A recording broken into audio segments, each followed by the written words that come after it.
আসসালামু আলাইকুম। Hello guys, সবাই আপনারা আমার ফেসবুকের বন্ধুরা অবশ্যই দেখেন আমি কীভাবে মুরগি বিরিয়ানি রেসিপি নিয়ে আসছি। প্রথম আমরা পাতিলে বসায় তেল গরম করছি। তেল গরম করার পরে পেঁয়াজ বেরেস্তা করছি। পেঁয়াজ বেরেস্তা করার পরে ওই তেলগুলোতে আমরা সম্পূর্ণ মুরগির মশলাগুলো দিছি। সাদা মিক্সার মুরগি বিরিয়ানি, এখানে সব কিছু ব্লেন্ডার করা, কাঁচামরিচ থেকে শুরু করে পেঁয়াজ, আদা, রসুন, জিরা, সরিষা, কাজু বাদাম বাটা, কাঁচামরিচ বাটা সবগুলো আমরা মিক্সার করে ব্লেন্ডার করছি। এবং দিচ্ছি এখন টক দই পরে দিচ্ছি মুরগিগুলো, মশলা কষানোর পরে মুরগিগুলো দিয়ে দিলাম। এগুলো দেওয়ার পরে এখানে চট্টগ্রামে আমাদের আলু গাজর দিতে হয় মিক্সার বিরিয়ানিতে। এগুলো দিয়ে আমি ভালো মতো মিক্স করতেছি। ওইদিকে আগুন জ্বলতেছে, এখন পাতিলে বসে মিক্স করি। সাদা বিরিয়ানিটা কীভাবে তৈরি করছি আপনারা দেখুন।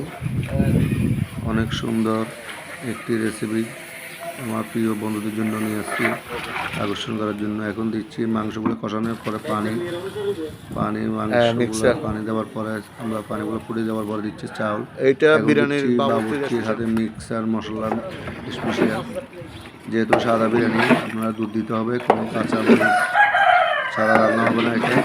এখানে কোনো লাল মরিচ হবে না, হলুদ হবে না, শুধু অনলি কাঁচামরিচ, আলু গাজর চাউল একসাথে মিক্স করে দেওয়ার পরে বাদগুলো রান্না করতেছে। বিরিয়ানিগুলো দেখেন কত সুন্দর আকর্ষণীয় বিরিয়ানি, চট্টগ্রামের মুরগির সাদা মিক্সার বিরিয়ানি। আপনারা অবশ্যই চাইলে আপনারা আমার মতো তৈরি করতে পারেন। আপনাদের যদি ভালো লাগে অবশ্যই লাইক শেয়ার কমেন্ট করবেন। খুব সুন্দর বিরিয়ানি হয়ে গেল।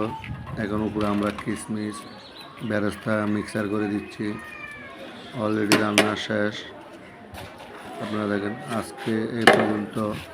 পরবর্তী সময় আপনাদের জন্য একটা নতুন এই রেসিপি নিয়ে আসার জন্য চেষ্টা করব। সবাই আমার জন্য দোয়া করবেন। আসসালামু আলাইকুম, আল্লাহ হাফেজ।